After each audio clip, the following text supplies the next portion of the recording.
Welcome to Life Mastery for Women, where I help you decode the struggles in your life in the areas of health, wealth, relationships, and spirituality with mind mastery, emotional management, and meditation.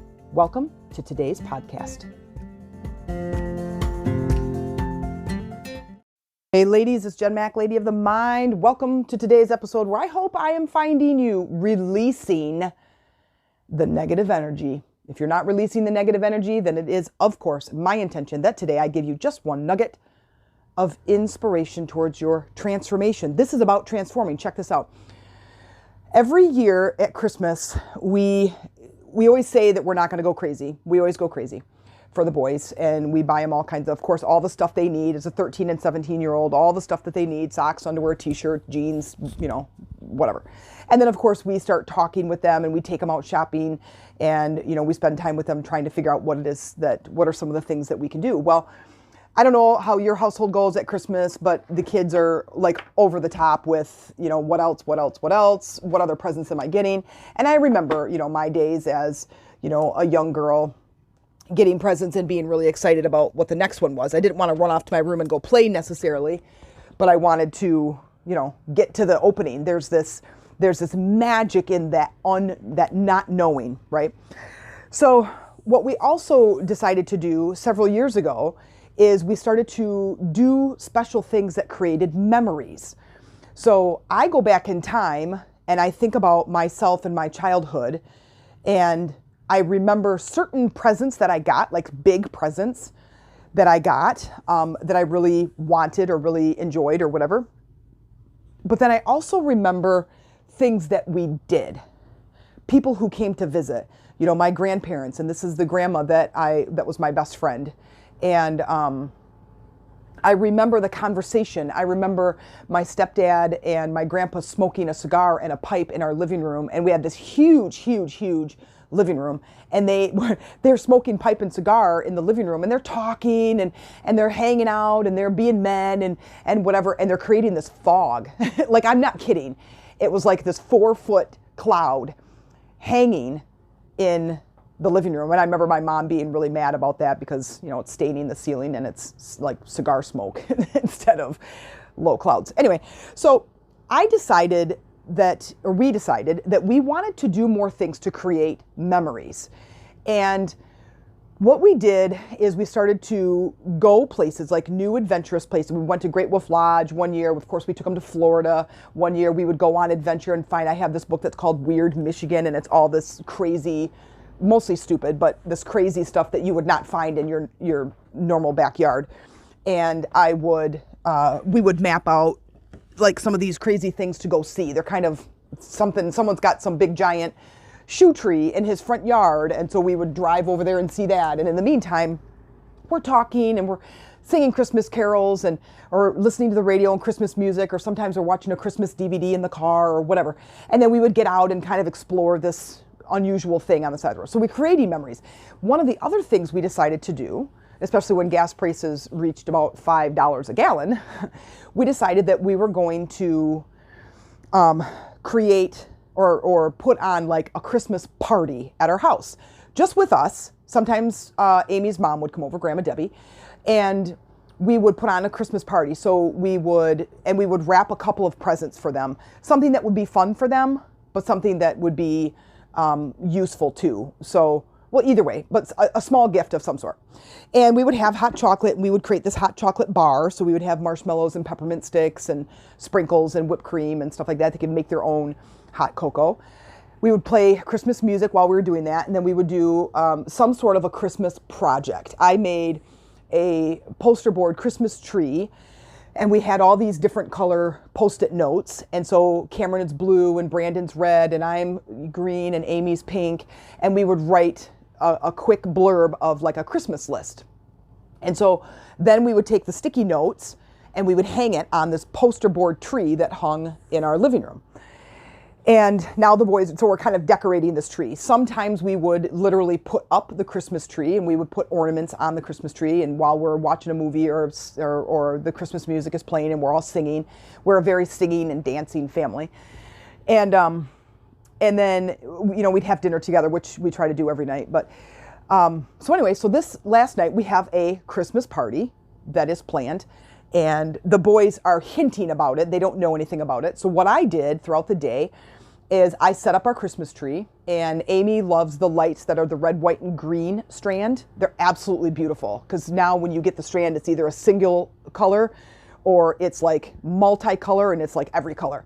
This one is just the three. She absolutely loves it. So I put those on, put the tree together, and I put those on, and got the hot cocoa, the mugs out and all the stuff, and was filling the stuff. Well, anyway, here's where now I bring you straight to the point of releasing your crap. Okay, so watch how this turn of events happens. Amy calls me from work and says that, and Brandon had a short day today or yesterday, and she calls me and says that okay, let me rewind and get the names and the characters right. I'm in a very good mood. I put up the Christmas tree. I got all the stuff together. Amy calls me and tells me that Brandon had an incident on the bus where he was hitting this boy on the bus. And I immediately go into my emotions and start getting mad. And I know where this comes from. And I don't know if you are a parent, do you get mad when your kids get in trouble at school? Now, I do. And it becomes this, like I become this kind of dominating dominatrix almost, where then when I talk about it to the kids, I'm like talking over top of them, and I'm interrupting them, and I'm talking really fast and hard, and I'm angry, and I'm using angry words and angry tone instead of being calm and pleasant. So I, as an energy worker, dug into that, and I realized that when your kids get in trouble, like the word trouble, that equals parents getting mad. My parents are mad at me. Then that equates to losing a privilege, or not being able to do something, or getting something taken away, or something, like getting grounded, something. But the bottom line is that one of the boys getting in trouble equals a parent being angry. Now that's a belief. So I'm like, okay, wait a second. I don't think I want that belief anymore, because it kind of ruins my day, and it ruins my relationships, and it doesn't sound good. It doesn't feel good. It doesn't look good. It doesn't feel good to them. It doesn't deepen my connection. Everyone's getting in trouble. However, I also know that all behavior satisfies a need. Now, Brandon has autism, and I'm going to speed forward. I'm going to show you the process. I'm going to walk you through the process that I did to help with this whole thing. And then I want to tell you the whole story, because it is quite incredible, and I'm very glad that I did what I did. So anyway, so I'm angry, and I'm on the phone with Amy, and we're going, back and forth, and I said, okay, but we're having a party tonight. I said, don't the boys know that they're not supposed to get in trouble because we're having our Christmas party tonight? Now, I didn't say, because we kind of surprised them with it, I didn't say that we were having our Christmas party, but I said, now don't anybody get in trouble. Usually that would clue them in. So anyway, so I'm on the phone with her, and she's getting upset because I'm upset, right? And she's the hub of the family. She wants to keep the balance. She doesn't like it when anybody's upset. It upsets her. So I said, and she's like, can you talk to your coach? And I said, well, I just got off the phone with my coach, and we were on the phone for almost 2 hours. I said, I will work on it. So I will do something. So I'm like, I'm going to go, because I had like 20 minutes before I had to go get the boys. And so I go into the bedroom, and here's what happened. And I want you to walk along with me as you are exploring your own pain points of things that you need to heal. Now watch how this goes. I'm angry, and I go into the bedroom, and I shut the door, and I kind of breathe in, which is bringing my energy and awareness inside of how my body feels. I replay in my mind the conversation of what Amy is telling me. Brandon hit a boy on the bus this morning, okay? So I immediately can feel the heat and the anger. I go in to see where in my body is it located, because remember, our emotions have a visceral response in our body somewhere. So I go in to feel, where do I feel it? And it immediately is across my shoulder and in my jaw, which is if we know about emotional knowledge, which I teach in my group coaching program, you will understand where the emotions are. So you just know where it is and, oh yeah, there it is. Especially if you know what you're feeling, you can go right to the location and to find the emotion that'll help you to connect with it. So I'm standing up and I can feel it across my shoulders. So I start kind of rolling my shoulders, because what am I doing? What I'm trying to do is release the energy. I'm trying to release the energy because it's this feedback loop that I'm stuck in. So I'm angry, and so I say angry things. There's my thoughts and words. My thoughts and words make me angry. I feel angry. I say angry things. You see the loop? So I get into this feedback loop, which is also creating momentum of the emotion that I don't want to feel. So that's why I'm like, Amy, I got to get off the phone. Because if I keep talking to her, I'm going to keep talking about it. Why doesn't the school do this? Why is Brandon doing this? Why is this happening? Why, and all you're doing is you're in this loop that you can't get through, and it's not going to help anybody's anything until you release it. So I stop, get off the phone, get rid of the stimulus. So stop talking about it, get away from whoever is creating the upset, right? And then go into the body to feel the emotion. So I start rolling my shoulders. So think of the kinked hose. Think of the hose that has gunk and crap in it. I want life force energy to move through. I want to have a good time tonight. We're going to have a party. And now Brandon does this, what appears to be this, no, wait till the end of the story, but what appears to be this stupid thing that pisses me off. And now I have to, now the party can't happen. Well, I don't want that to happen. I'm in control of my emotions, and I want to release this emotion. That's the work right there in that decision. That's the work that this is I don't want to feel that. I don't want this to get ruined. I'm not going to now have Brandon come home and I'm just going to yell my face off at him and ruin the whole evening. I want to have a good time. And Brandon is trying to get a need met, right? And thankfully this went the way it did, because this could have gotten really ugly, because my tone or my yuckiness and my frustratedness was going to leak out throughout the evening, which would have just ruined the evening, right? So I'm rolling my shoulders, and what I'm doing is I'm standing up and I'm pushing my shoulders down. So I'm working the hose at this physiological level. Okay, so I'm like working the hose, like I'm like making a wave with my fists as if I'm holding the hose, and I'm like up and down, up and down, up and down. I'm trying to loosen the gunk. Okay, I can feel this energy, and it's across the top of my shoulders, and it's burden. That's what it means when the energy is across your shoulders, is it's a burden. Well, yeah, now I have to talk to the teacher. Now I have to create a new thing. Now maybe instead he doesn't ride the bus. Maybe now we don't do the party tonight. Like now we have to think like parents and do things, right? And if you're a parent, you might be like, well, yeah, Jen, that's what you guys do. Well, right. Keep following along. So as I'm working this out, what I'm doing is now I go inward and I visualize, I bring white light in there, cooling light, because anger is a very hot, high moving energy. So I'm going to bring in the opposite to help cool it down. And so I bring in this white light and I expand it across my shoulders, and it's this cooling light. And what I'm doing at the physical level is I am rotating, rolling my shoulders and pushing them down to the earth. And while I'm doing that, I am making fists with my hands and then opening my hands. Clench and open, clench and release. And what I'm visualizing is that red anger energy dripping down my shoulders, down my arms, and out my fingertips back to Mother Earth. It's quite an amazing experience. I keep doing that and keep doing that and keep doing that. And then what I do is I stop for a second. Then I check in, meaning I check in to see how I'm doing. So I stop rotating the hose and I go in and turn the water and look at the sprinkler at the other end where my garden is to see if the water is coming out. Okay? If it's not, which it wasn't, I go back in. So my way of triggering it is to go back in and replay the conversation with Amy and see if I have the same emotional response. I did. It's not as bad. It wasn't an explosive 10. It's now a 6, but I need it to go away all the way. So then I go back in and I do the same thing again. I rotate my shoulders. I breathe in some white light. I visualize that white light expanding across my upper back and shoulders and pushing that anger energy out and down my arms, down my hands, and into Mother Earth. I check in again.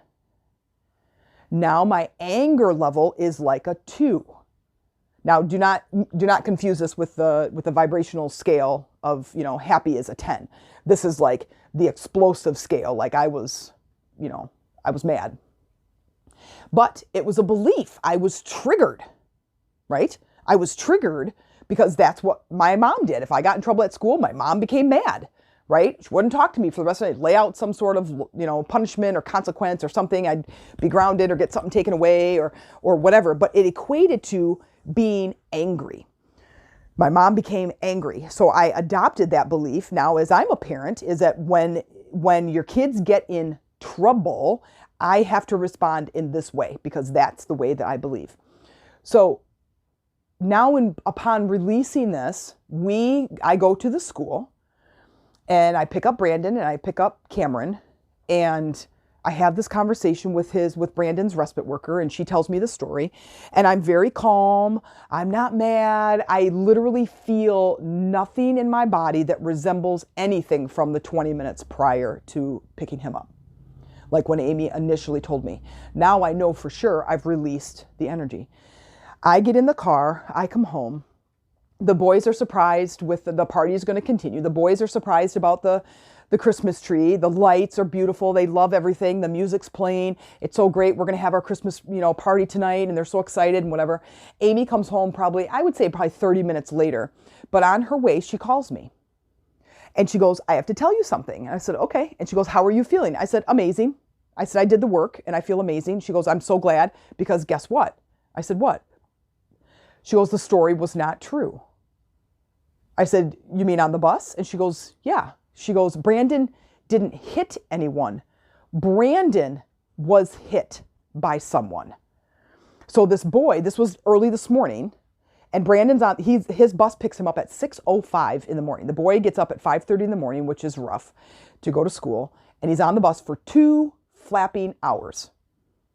Anyway, one of the boys fell asleep on the bus. Another boy. Sometimes Brandon falls asleep, but this other particular boy falls asleep on the bus. They're at the school. The bus driver is at the bus with this other student who was sitting across from Brandon.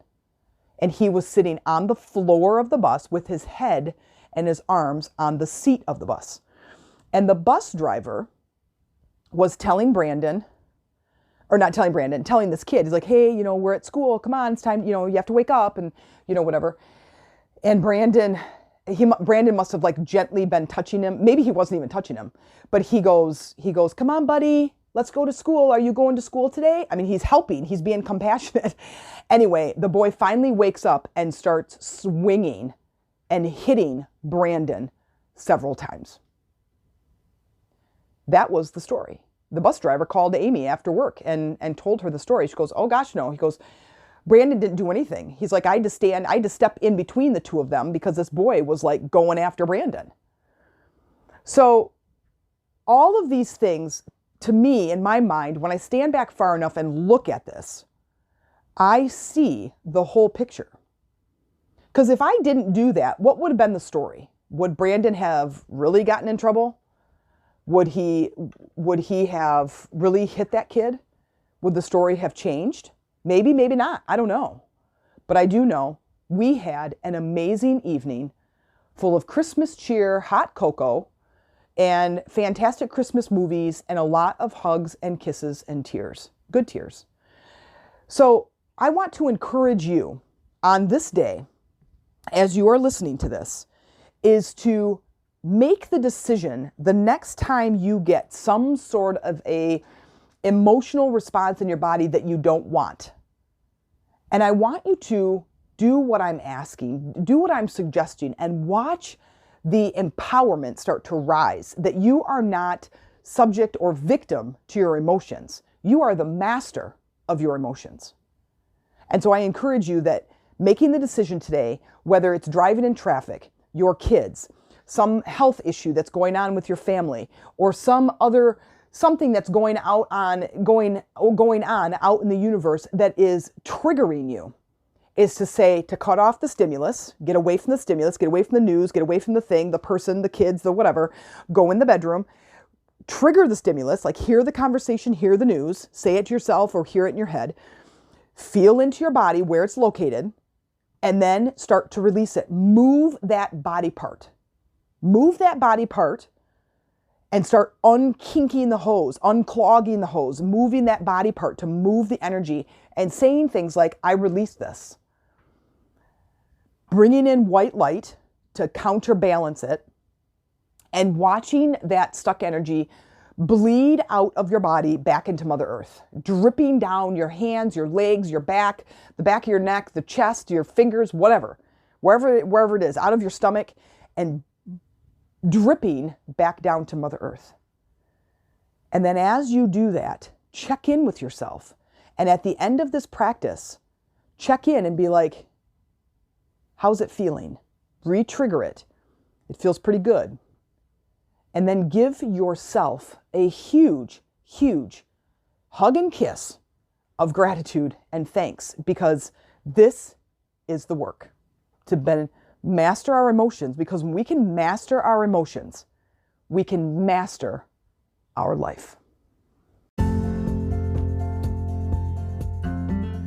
If you liked this episode and you look forward to future episodes and are really looking for a community to help support you with implementing the tools that we're talking about in this podcast, please consider joining our online sister community called Lady Rising on Facebook, where we focus on that spiritual support and connection, just like in today's episode. I hope you'll join us. Go to Facebook, type in Lady Rising, and tell me you came in through the podcast.